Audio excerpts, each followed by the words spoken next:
It's no secret that we're living in the middle of a contemporary housing crisis. Poor housing and homelessness is causing needless death and illness. The question is what law is doing about that, and this is where I come in.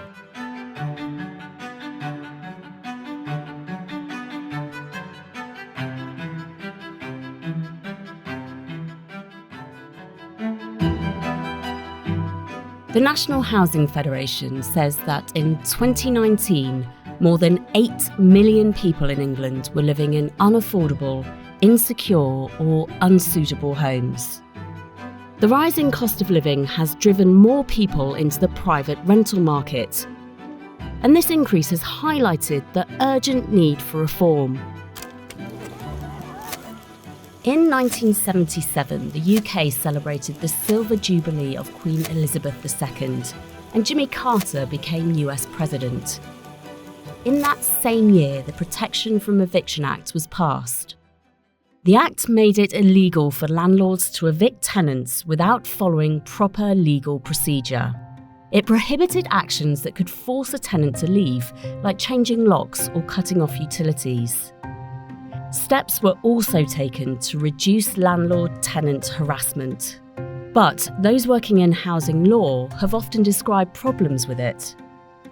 The law itself, as it stands, is in the Protection from Eviction Act 1977, which is quite an old piece of law. It's confusing, it's badly drafted, it urgently needs to be updated. This ought to be amended as part of this package of reforms.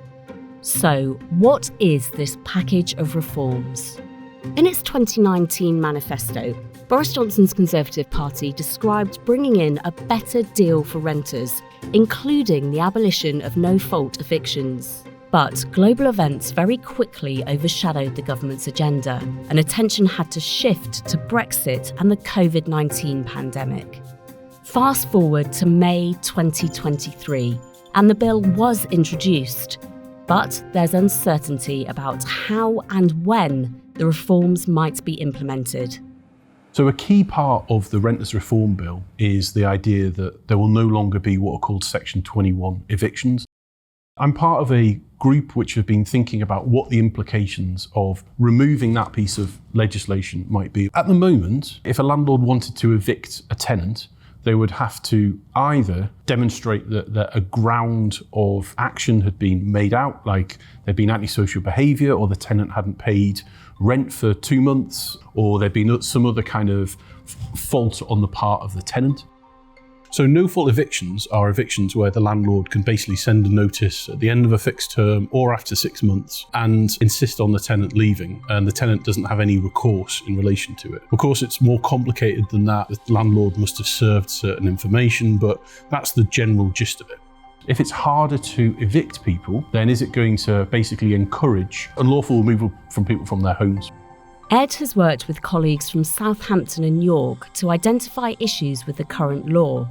Meeting with the local authority, lawyers and others, they've discussed practical difficulties with the legislation as it stands and looked at ways of improving it. At the University of Bristol, issues in the private rental sector are examined by academics in other departments too. No-fault evictions fundamentally affect the dynamic of the landlord-tenant relationship.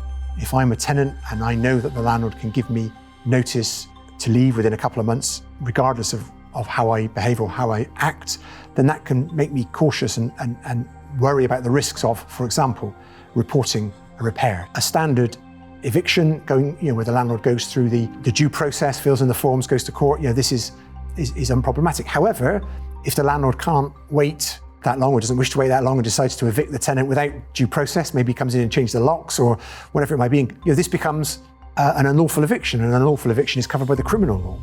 There is a lack of understanding of the current law, and this can cause disputes between landlords and tenants. This can sometimes lead to the police becoming involved.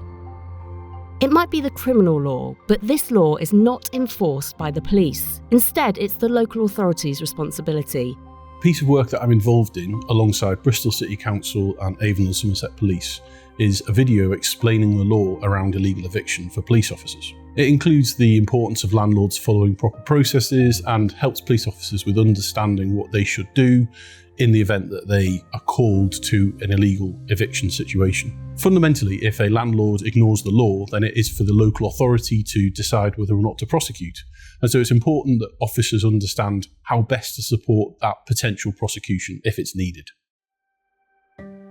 Ed's experience working with the local authority and the police in Bristol has been a positive one. In other parts of the UK, there's been less proactive local authority action in this space, working to improve conditions for private tenants and the enforcement of housing law.